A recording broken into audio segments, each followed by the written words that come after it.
Welcome to another edition of Pep Talk. I'm your host, Jesse Peppy Parke. Delighted to be rapping with my brother from Africa, Mr. Richard Willis, who is the president and CEO of Sankofa International. Stick with us. We'll be right back.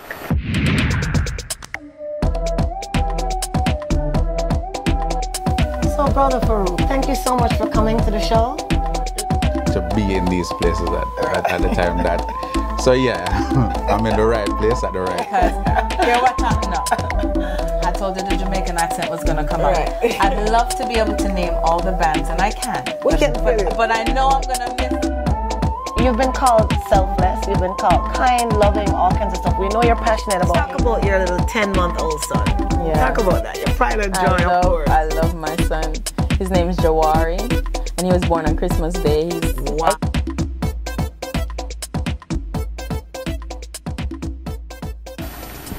So Chief Willis, I'm going to call you Chief just because I have inside information to know that you're a chief in Ghana. Welcome to Pep Talk, Mr. Richard Willis. Thank you so much, and I'm happy to be here. And I would rather you call me Richard than Chief. Okay, so I'll call you Richard. Thank you. All right, so first of all, your outfit is gorgeous.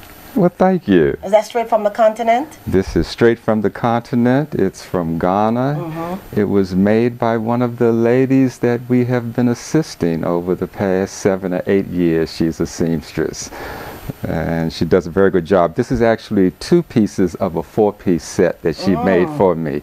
It's got an outer garment that goes with it and a cap. Okay, so you've already let them know that what you do is somehow connected to the continent. Yes. Let's talk about Sankofa International. You've been serving Africa's needy since 1993. What is the mission of your organization? Oh, our mission is basically to help Africa's needy and helping them meet with their basic needs. But I didn't go there for that reason. Let's hear that story. Okay. My first trip to Africa was in 1993. About a year before that trip, I established an import-export business because I didn't care anything about Africa. I didn't care anything about Africans. I didn't care anything about poor people living in Africa. My whole purpose was to go there to make money. A year before that trip, the import-export business was already making money in Africa. We had expanded into Europe. And the plan was, after we returned from Africa, to expand into Asia. This trip to Africa was only to secure business relationships. That was it. However, when my feet touched African soil, I came to understand that God had a different plan for my life. And I can honestly say that in 20 years, I have not made $1. And the money that we have spent out of pocket is countless. And it's all about just helping our brothers and sisters in Africa. So I thank God for that opportunity. Okay, I thank God for that opportunity too, but I'm very curious as to what happened when you touched African soil, because I have a similar experience. And a lot of people who have been on the continent, in particular Ghana, will tell you about some experiences that when they get there, something is transformed within.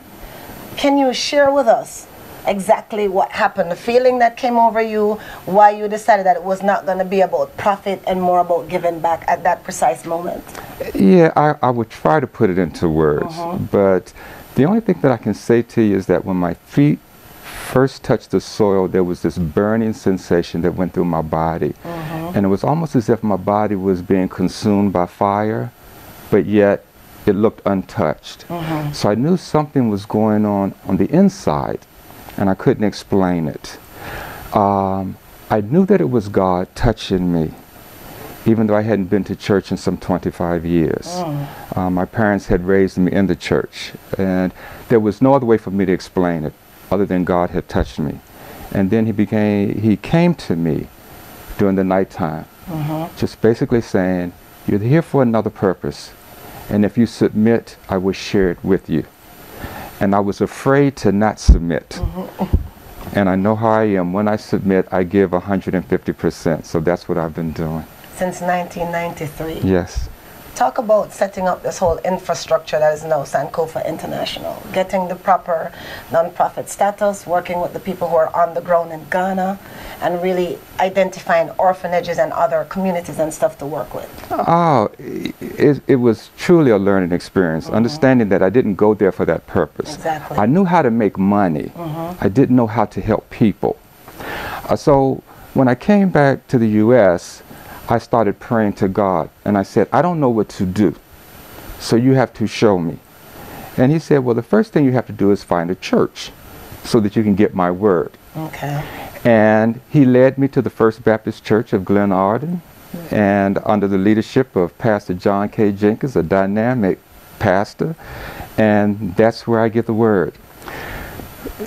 From doing that, I began to get some idea of how I should proceed in helping people. But the challenges were, I didn't speak the language, I didn't know the culture. Everything that I'd heard about Africa said that the people would just try to take advantage of me. There was corruption everywhere. You know, I didn't want to be a part of that. My next trip to Africa, something happened which I would have never expected.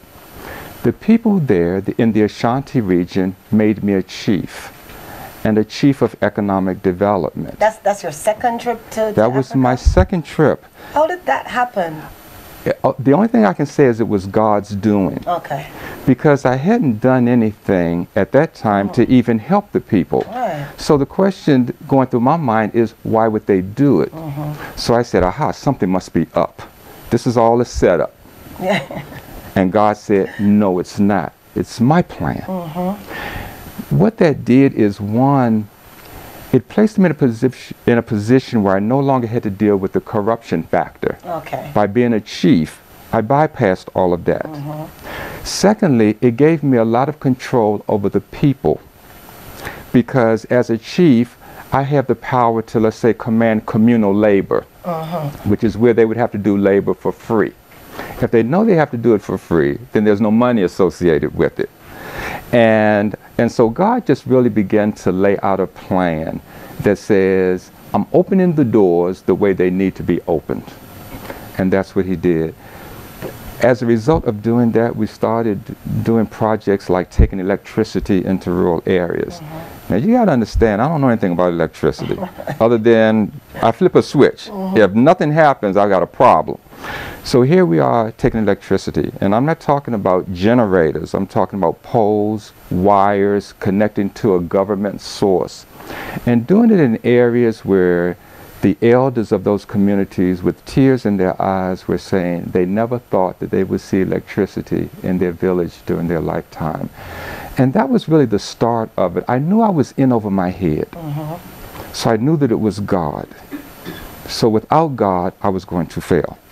So I did everything that I could to keep God on my side. Awesome. Now, are there people who you worked with to get this mission fulfilled in the early stages in particular? Because I know some of us do these things by ourselves, but did you have a team at that time who helped you to fulfill that? I had a supportive wife who was taking care of my two younger children while I was in Africa, and during that time there were no cell phones, so you know, I couldn't get in touch with her if there was an emergency or something of that nature. There were a handful of people in the U.S. who said they wanted to play a part. And in Africa, it was a matter of being able to develop the team. Because the key was that we were dealing with people whose basic needs were not being met. So when you're talking to people of that nature, their mind is day to day. And so when you go to them and you're speaking a week ahead, a year ahead, they don't comprehend that well. And so that was the initial problem. How do you get somebody to think beyond the food pains that are real in their stomach?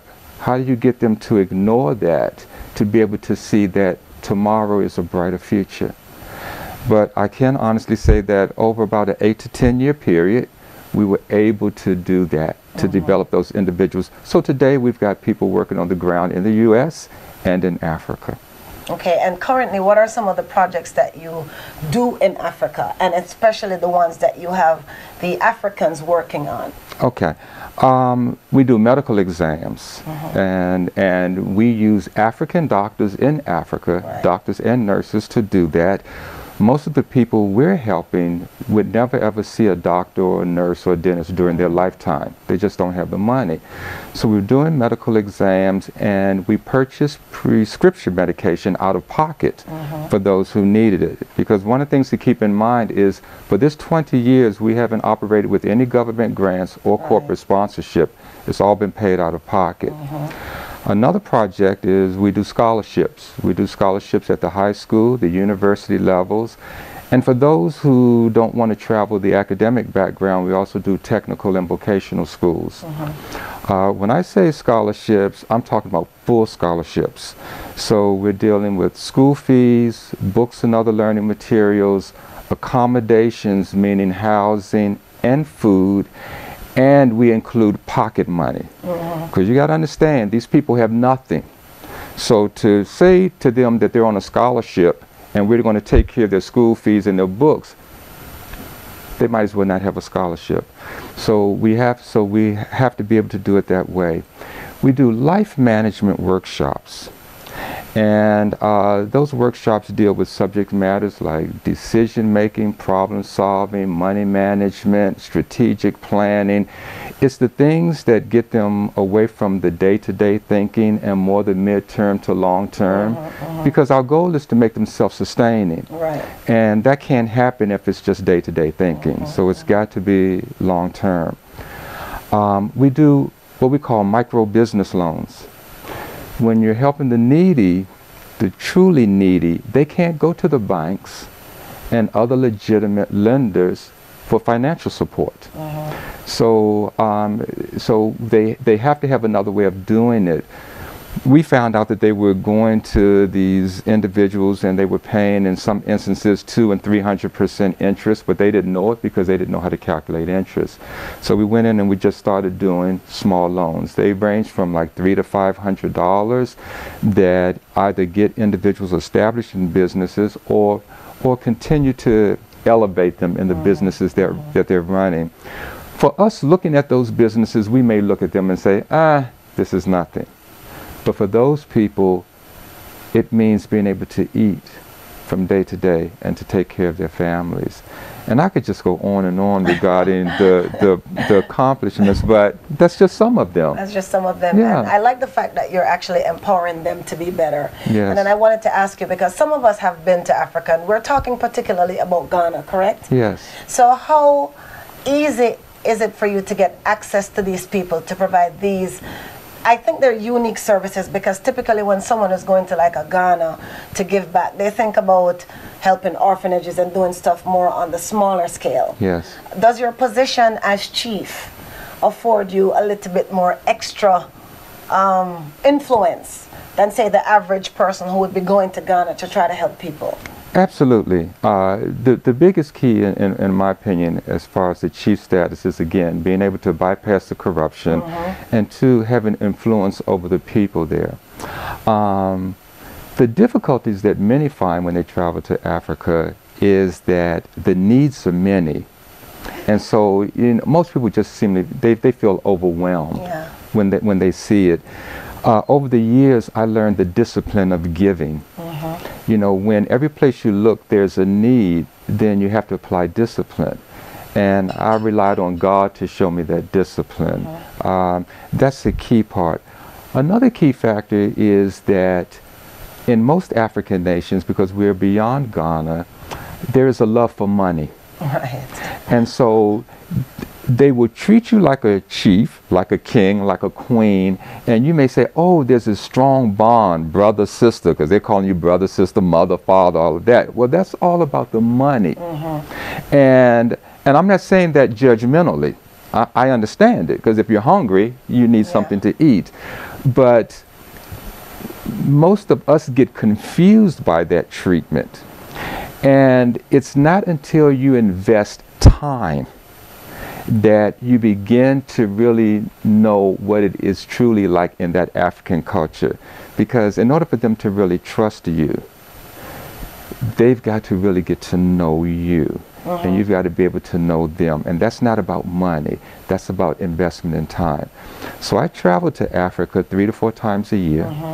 Normally when I'm there, the average trip is about at least 2 months.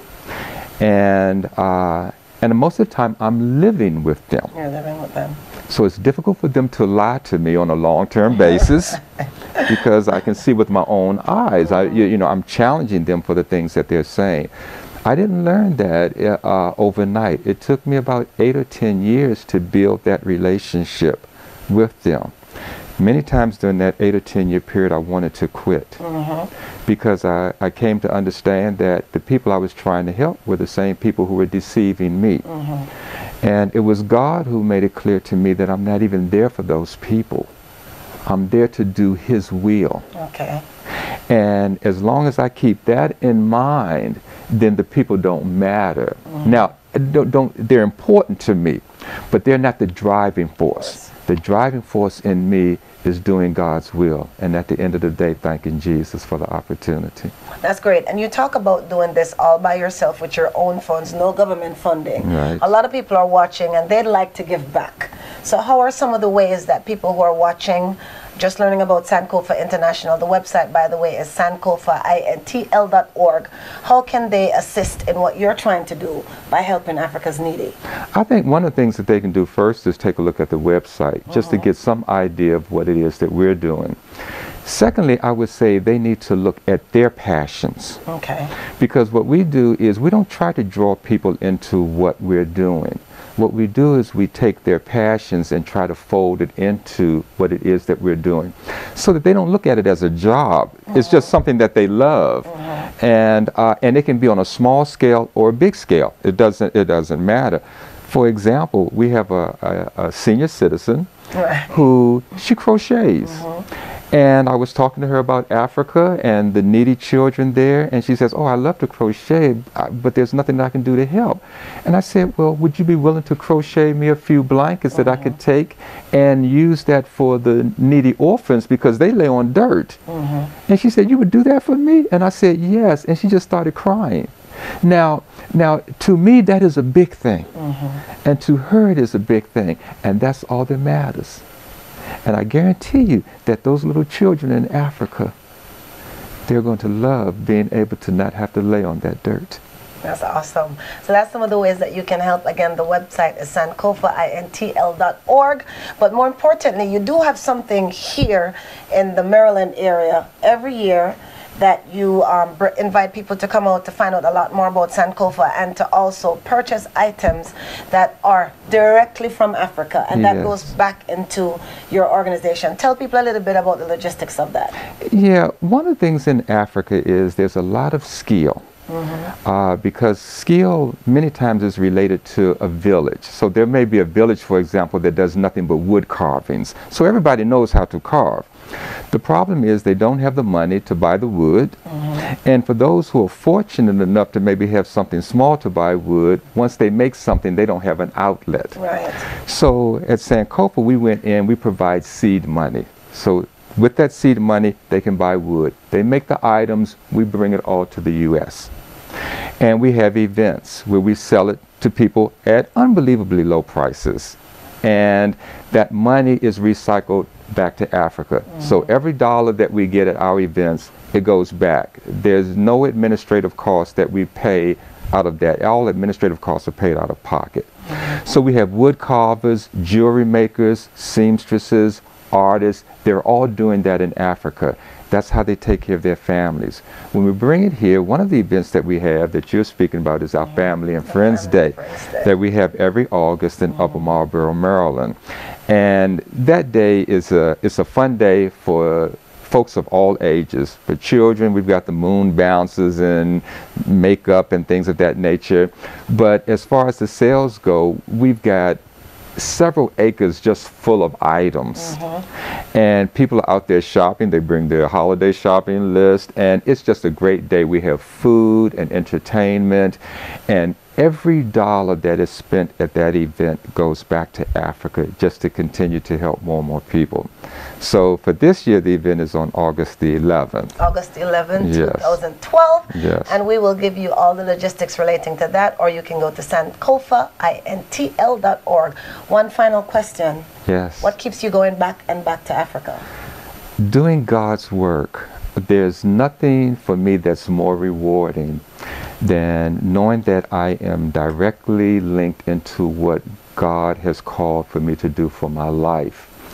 The other part of it that I appreciate today, I didn't always have an appreciation for it, is to be able to help someone, and at the end of the day, all they can say is thank you. You know, if you're looking for more than that, then you're wasting your time, at least with the people that I'm dealing with. They look, they say thank you, they say God bless you with tears in their eyes, and that's good enough for me. And it's what keeps me going back and forth and back and forth. Thank you so much for sharing. Thank you. And thank you so much for giving back to Africa's Needy since 1993. You are watching Pep Talk, and we'll catch you on another show. Take care. Thank you. Thank